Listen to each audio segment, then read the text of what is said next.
ممبئی میں اہم شخصیات سے ملاقات، کومل رضوی کا بھارت میں نیا شکار کون؟ گلوکارہ کومل رضوی کام کی تلاش میں ایک بار پھر انڈیا پہنچ گئی ہیں، جہاں ان کی ملاقات میوزک انڈسٹری کی اہم شخصیات سے ہوئی ہے۔ تاہم ان تمام چیزوں کو پوشیدہ رکھنے کی کوشش کی جا رہی ہے۔ کومل رضوی 22 دسمبر 1974 کو دبئی میں پیدا ہوئیں، لیکن ان کی پرورش انگلستان اور نائجیریا میں ہوئی۔ 9 عمری میں کومل رضوی پاکستان آئی اور کراچی میں اپنے کیریئر کا آغاز کیا۔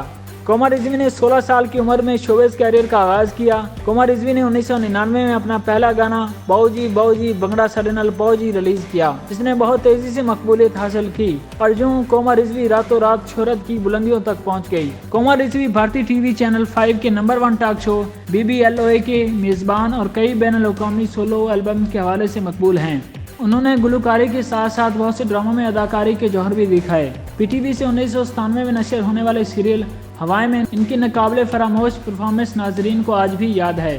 انہوں نے کیریئر کے عروج پر بھارت میں بھی بہت کام کیا، لیکن دونوں ممالک کی سیاسی کشیدگی کی وجہ سے انہیں کافی عرصہ وہاں کام کرنے کا موقع نہ ملا۔ اب کئی سال بعد انہیں قریبی دوست کی شادی میں شرکت کے لیے بھارت جانے کا موقع ملا، جس کے لیے انہیں بڑی مشکلوں کے بعد ویزا جاری کیا گیا تھا۔ کومل رضوی نے راجستھان کے مشہور سمودی پیلس میں اپنے بہترین دوست کی شادی میں شرکت کی۔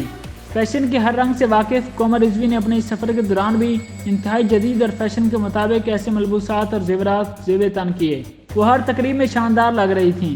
کومل رضوی بھارت سے اپنی تصاویر سوشل میڈیا پر مسلسل پوسٹ کرتی رہیں۔ شادی کی تقریبات ختم کرنے کے بعد کومل رضوی نے ممبئی اور دلی میں بھی اپنے پرانے دوستوں سے ملاقات کی، جس کے بارے میں ان کا کہنا ہے کہ یہ سفر ان کے لیے انتہائی خاص تھا، کیونکہ انہوں نے اپنے پڑوسی ملک کے ساتھ محبت اور دوستی کو ہمیشہ سے اپنے دل کے نہایت قریب پایا ہے۔